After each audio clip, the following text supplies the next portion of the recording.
भाइयों अस्सलाम वालेकुम रहमतुल्लाहि व बरकातुहू। भाइयों आज भी बहुत अहम बातें करनी हैं और तमाम इंसानियत के बारे में हैं, तो इन बातों को आप लोग गौर से ज़रूर सुनिएगा। भाई देखिए, हम लोग देख रहे हैं कि इस वक्त हिंदुस्तान में बहुत ज़्यादा माहौल ख़राब है और जहाँ देखो वहाँ फ़ौरन हिंदू मुस्लिम की लड़ाई छिड़ जाती है। कहीं कहीं पर मुसलमान मुसलमान ही, कहीं पर मुस्लिम और गैर मुस्लिम में भी लड़ाई होती रहती है। इसकी सबसे मेन वजह यह है कि हम सिर्फ़ अपनों की तारीफ़ करते हैं और दूसरों को बुरा ही समझते हैं। भाई ये बात गलत है कि हम अपनों ही की तारीफ़ करें और दूसरों को बुरा समझें, इससे जो है माहौल सही नहीं होगा। भाई आज अगर हम और आप देखें अपने मुसलमानों में ही अगर कोई देवबंदी है और अगर वो किसी मसले में किसी बरेलवी की तारीफ़ करता है तो देवबंद ही के कुछ लोग कहते हैं कि यार तुम बरेलवी हो जाने वाले हो क्या, अगर हो भी जाओगे तब भी कोई फ़र्क नहीं पड़ता है। अगर कोई मुनसिफ मिजाज बरेलवी अगर किसी देवबंदी की तारीफ़ कर देता है तो उसको लोग ताना देते हैं कि यार तुम ये वहाबी और गुस्ताखों की तारीफ़ करते हो, तो उसको लोग ताना देते हैं। अगर कोई देवबंदी बरेलवी अगर किसी शिया की तारीफ़ कर दे तो सुन्नी ये तीनों मिलकर कहते हैं कि यार तुम शिया की तारीफ़ कर रहे हो, वो इतने बड़े गुस्ताख और पता नहीं क्या से क्या कहते हैं उनको कि यार तुम उनकी तारीफ़ करते हो। तो आदमी अपने मसलक के अलावा किसी और की तारीफ़ सुनना नहीं चाहता है। अब मैं आपको बताऊं, हिंदुस्तान के करोड़ों मुसलमान रवीश कुमार जो न्यूज़ रिपोर्टर हैं तो उनको सुनते हैं और कहते हैं कि हाँ ये बंदा जो है रवीश कुमार बहुत अच्छी न्यूज़ देता है। क्यों आपको पसंद है वो आपको पसंद इसलिए है कि वो बंदा बैलेंस की बात करता है। अगर हिंदू की गलती है तो हिंदू को गलती देता है, अगर किसी मुसलमान की गलती है तो मुसलमान की गलती देता है। तो इसलिए वो बिल्कुल बैलेंस वाली बात करता है और जहाँ पर मुसलमानों का सपोर्ट करने वाली बात होती है तो वो बंदा सपोर्ट भी करता है। तो इसलिए वो हम लोगों को पसंद आता है। अब यहाँ पर आप ऐसे सोचिए कि जो गैर मुस्लिम हैं जब वो रवीश कुमार को मुसलमानों की तारीफ़ करता हुआ देखेंगे तो वो लोग तो गुस्सा होंगे कि यार देखो ये हमारे धर्म का हो करके और गैर लोगों की तारीफ़ कर रहा है।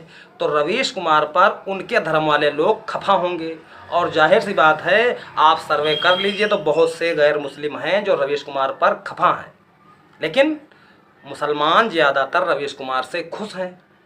इसी तरह गैर मुस्लिमों में बहुत से न्यूज़ रिपोर्टर हैं जिनसे मुसलमान खुश हैं। क्यों? क्योंकि वो कहीं पर तारीफ़ उनकी कर देते हैं और कहीं कहीं पर वो बैलेंस वाली बात मतलब दोनों को बराबरी का दर्जा देते हैं। तो भाई हम भी हौसला रखें यार, अगर कहीं पर किसी की तारीफ़ करने की बात है तो हम तारीफ़ करने में क्यों घबराते हैं भाई? तारीफ़ करने से क्या हम छोटे नहीं हो जाएंगे? अगर हम तारीफ़ करेंगे तो अगले का दिल खुश होगा और वो यही समझेगा कि हाँ यार चलो भाई ठीक बंदा है यार, तो थोड़ा इन बातों से नफ़रत घटेगी।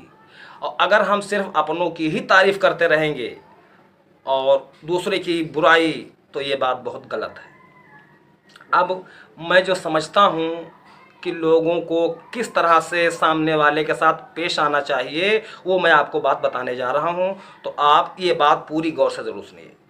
ये देखिए हम सबको रहना कैसे चाहिए।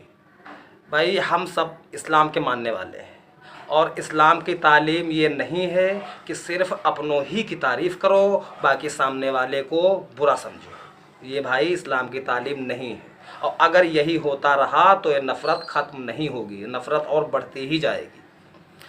भाई मैं बहुत बड़ा अल्लामा तो नहीं हूँ, लेकिन मैं जो सोचता हूँ कि ऐसे होना चाहिए वो बात आप ज़रा सा सुनिए।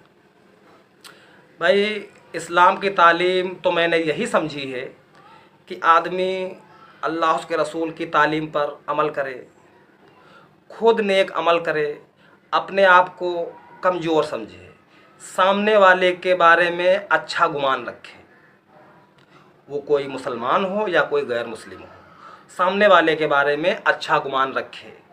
अगर कोई मुसलमान है, अगर किसी दूसरे मसलक का है, फिर भी हम अच्छा ही गुमान रखें।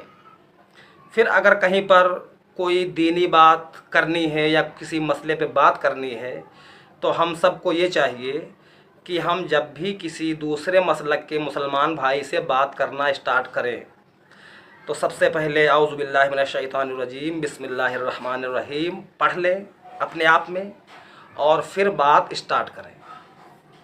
अब किसी भी मसलक का कोई भी मुसलमान हो, अगर हम बात स्टार्ट करें तो ऐसे मसले पर बात स्टार्ट ना करें जो मसला हमारा उनका फंसा हुआ है, उसको हम न छेड़ें।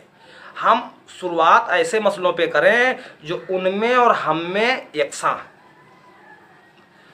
चाहे कोई देवबंदी बरेलवी हो या कोई देवबंदी बरेलवी अहले हदीस या कोई शिया हो, हम अगर किसी अन्य मसलक के इंसान से अगर दीनी बात करें तो ऐसी बात से स्टार्टिंग करें जो हम में उनमें यकसां हो।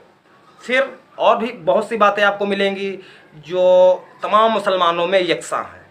तो पहले हम यकसा बातों को करें, तो जब यकसा बात करेंगे हम तो जाहिर सी बात है कि वो बंदा संतुष्ट होगा कि हाँ ये बात सही है, ये बात सही है। जब हम 4-6 बातें यकसा वाली रखेंगे अगले के सामने, तो जब तक वो यकसा वाली बातें हो रही हैं तब तक दोनों संतुष्ट रहेंगे कि हाँ भैया ठीक है। अब जब हम 4-6 बातों पर एक हैं, फिर अगर कोई ऐसा मसला आ गया जिसमें हम लोग इकट्ठे नहीं हैं तो भाई उसमें उलझने की कोई बात ही नहीं। भाई जो बात हम में और आप में यकसा नहीं है उस बात को हम ले लें, फिर उस बात के बारे में हम लोग कुरान और हदीस में गौर से देखें या किसी उलमा से पूछें कि सर इस मसले के बारे में अल्लाह और उसके रसूल का क्या फ़रमान है। तो भाई अल्लाह उसके रसूल का फ़रमान जिसके हक़ में आ जाए उसकी बात सही है, सामने वाले को वो बात कबूल कर लेनी चाहिए। ये है मुस्लिम। और अगर किसी के पक्ष में अल्लाह उसके रसूल का फ़ैसला आ गया और कोई मसलक वाला कोई फ़िरके वाला अगर उस बात से इनकार कर रहा है, अल्लाह उसके रसूल का फ़ैसला आ जाने के बाद अगर कोई इनकार कर रहा है तो भाइयों वो मुस्लिम अपने आप को कहता तो है लेकिन वो कहीं पर इनकारी हो रहा है। और ये मसला बहुत ही अहम होने वाला है, क्योंकि इनकार करना कुफ्र है और कुफ्र जहन्नम को ले जाने वाला है। तो हम जिस मसले में इख्तलाफ करें तो वो मसला अल्लाह उसके रसूल की तालीम में चेक कराएं। इसी को कुरान पाक में कहा गया है कि अपने मसलों को अल्लाह उसके रसूल के मुताबिक फ़ैसले करो। तुम्हारे मसले में अल्लाह उसके रसूल का जो फ़ैसला आ जाए वही फ़ैसला आपको मानना होगा। जो उस फ़ैसले से मुँह फेरेगा वो अपने आप को सही कर ले, वरना वो मुस्लिम नहीं रहेगा। तो ये बातें मैं सोचता रहता हूँ, मन में आती रहती हैं, फिर कभी मूड में आता है कि यार आप लोगों को बता दूँ भाई। तो यही बातें हैं। बाकी मैं अगर कहूँ कि मैं बहुत वो हूँ तो भाई कुछ भी नहीं, जो बातें मन में आती हैं, मेरे जो साधारण भाषा सुनने वाले लोग हैं तो उनके लिए मैं डाल देता हूँ। और भाई जो बहुत बड़े आलिम दीन हैं तो उनके लिए तो बहुत से चैनल हैं, बहुत से बड़े बड़े उलमा हैं। मैं तो इतना समझदार भी नहीं हूँ, लेकिन मेरे मन में आता है कि ये बातें मैं डालूँ, आपको सुनाऊँ। क्योंकि यार अगर हम दूसरे वाले के बारे में थोड़ा दिल बड़ा नहीं करेंगे, दूसरे वाले की फीलिंग नहीं समझेंगे, अपने आप को ही बहुत अच्छा समझेंगे, अपने फ़िरके को ही सबसे बेहतर समझेंगे, दूसरे की बात हम सुनेंगे ही नहीं, तो भाइयों ये नफ़रत ख़त्म नहीं होगी। और फ़िरका वारियत का मतलब ये नहीं है कि सिर्फ मुस्लिम, भाई इंसानियत की बात हो रही है ना, तो इसमें तमाम इंसान आ जाते हैं। तो जिस तरह हम अपने मुसलमान भाइयों में एक दूसरे से पेश आते हैं, इसी तरह अगर कोई गैर मुस्लिम भी है तो उसकी फीलिंग भी समझें। अगर बात वो सही कर रहा है तो उसकी बात हम क्यों ना मानेंगे भाई। अगर कोई सीधा साधा गैर मुस्लिम है और वो कोई हमसे मदद चाह रहा है और हम मदद करने के काबिल हैं तो मदद क्यों नहीं करेंगे भाई, करनी होगी। अगर हम मदद नहीं कर रहे हैं तो भाइयों ये बदनामी सिर्फ हमारी नहीं है, ये बदनामी इस्लाम की होगी। यो हम सबको ये देखते रहना ज़रूर होगा कि किन बातों से इस्लाम की बदनामी होती है और किन बातों से इस्लाम की तारीफ़ होती है। और इस्लाम ही के मुताबिक हम लोग अगर लोगों से मिलेंगे, बात करेंगे, अपने को नरम समझेंगे, सामने वाले को इज्जत देंगे, तो ये मिजाज सक्सेस होने वाला है। इसके अलावा अगर हम मोच कान पे रखेंगे कि सबसे बड़े हम ही हैं, बाकी सब बेकार, तो भाइयों अगर यही मिजाज सभी लोग बना लें तो नफ़रत के सिवा और कुछ नहीं होगा।